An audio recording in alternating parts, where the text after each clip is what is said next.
Hello and welcome to Finish Educare. Welcome to this video. So in this video we will see how you have to approach your 10th standard board exam.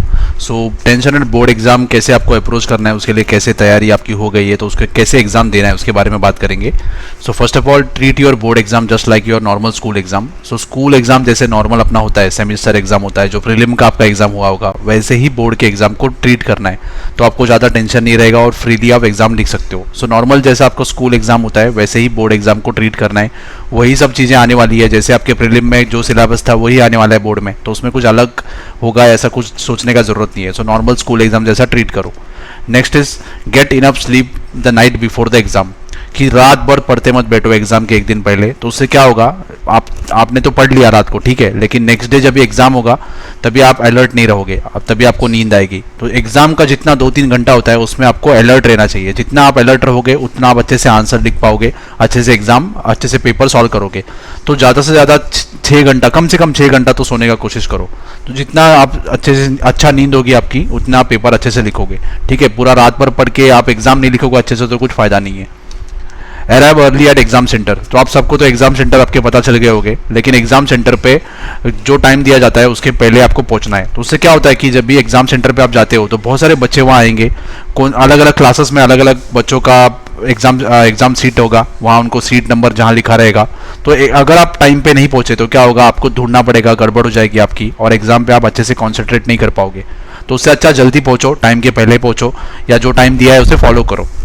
Next is avoid nervous students. कि बहुत सारे आपके friends होते हैं जो nervous रहते हैं exam के बारे में, एग्जाम सेंटर तक वो बुक्स पढ़ते रहते हैं, पूछते रहते हैं कि कौन सा क्वेश्चन आने वाला है, ये इंपॉर्टेंट है.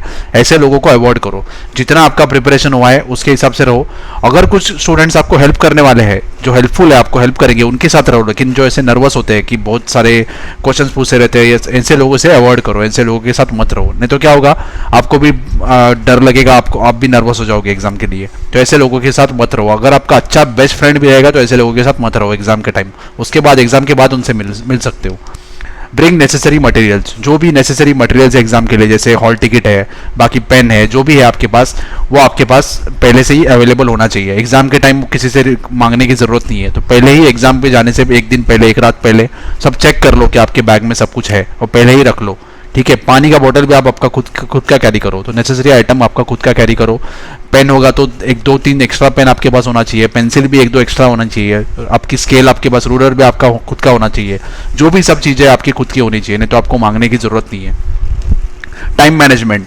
टाइम मैनेजमेंट बहुत इंपॉर्टेंट है एग्जाम में. एक सिंपल चीज़ आप कर सकते हो कि आपका जो घड़ी है, सब लोग घड़ी पहनो, नहीं होगा तो आप किसी का बोरो भी कर सकते हो. सो घड़ी आपके पास है तो उसको 10 मिनट आगे कर दो, उसे 10 मिनट आगे कर दो. तो 10 मिनट आगे करोगे तो क्या होगा, आप टाइम से 10 मिनट आगे रहोगे, तो आपका पेपर भी 10 मिनट जल्दी खत्म होगा. ठीक है, तो सबसे पहले ऐसे कर सकते हो टाइम मैनेजमेंट में. दूसरा है सेट टाइम बेस्ड गोल. अगर पॉसिबल है तो ये करो, मैं एक फोर्स नहीं करूंगा किसी को, अगर पॉसिबल होता है तो करो.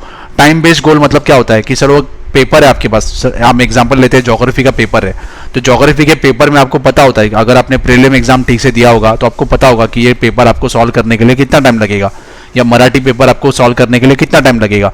तो एग्जाम का जो पेपर होता है 10 या 15 जो भी क्वेश्चंस होते हैं, तो आप एक टाइम बेस्ड गोल बनाओ कि मेरे 4-5 क्वेश्चन 1 घंटे में खत्म होना चाहिए.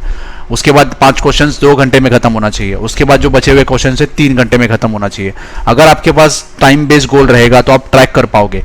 अगर आपको लगता है कि चलो मैं पीछे हो रहा हूँ मेरे गोल से, तो आप आपका स्पीड बढ़ा सकते हो. तो टाइम बेस्ड गोल अगर पॉसिबल है तो सेट करो, नहीं पॉसिबल है तो मत सेट करो.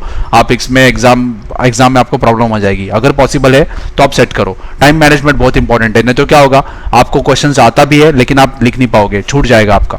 टाइम मैनेजमेंट बहुत इंपॉर्टेंट है. जैसे मैंने बोला कि वैसे कर सकते हो, 10-15 मिनट आपकी घड़ी आगे कर सकते हो, तो ताकि आपका पेपर 10-15 मिनट जल्दी खत्म हो जाए.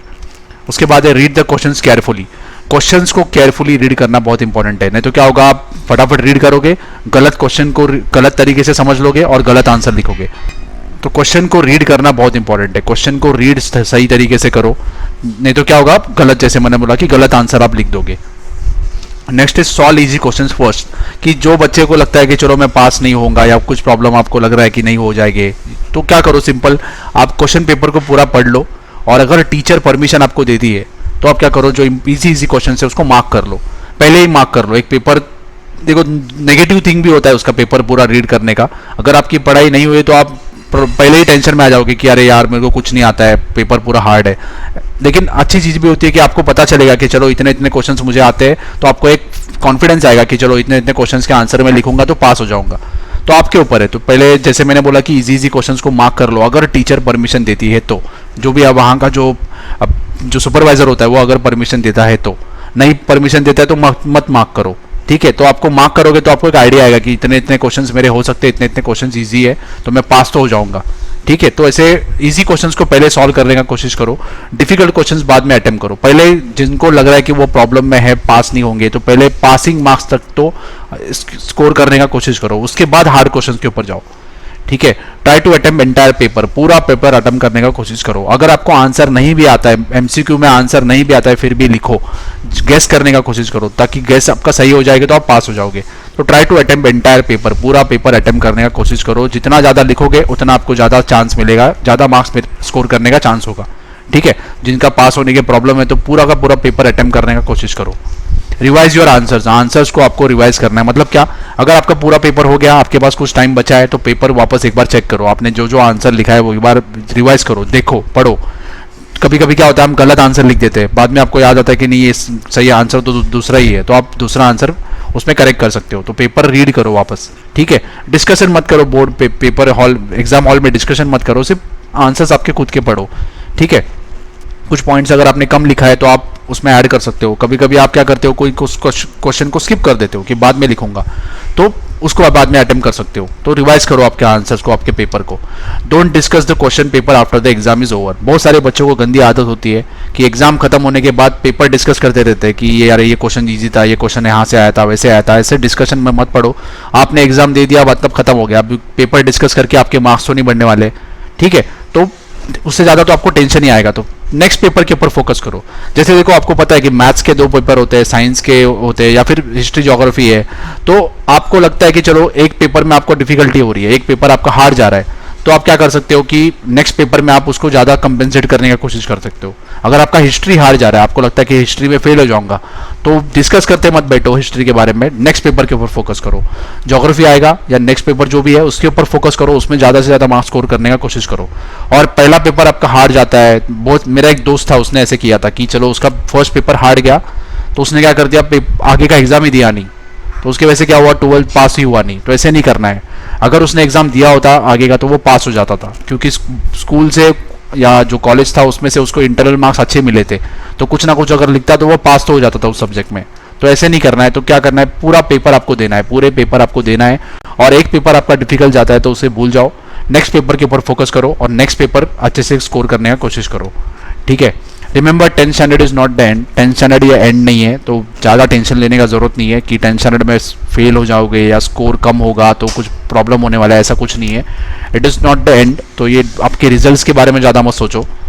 Then at last, all the best for your exam. I hope you will score good marks. Thank you for watching this video.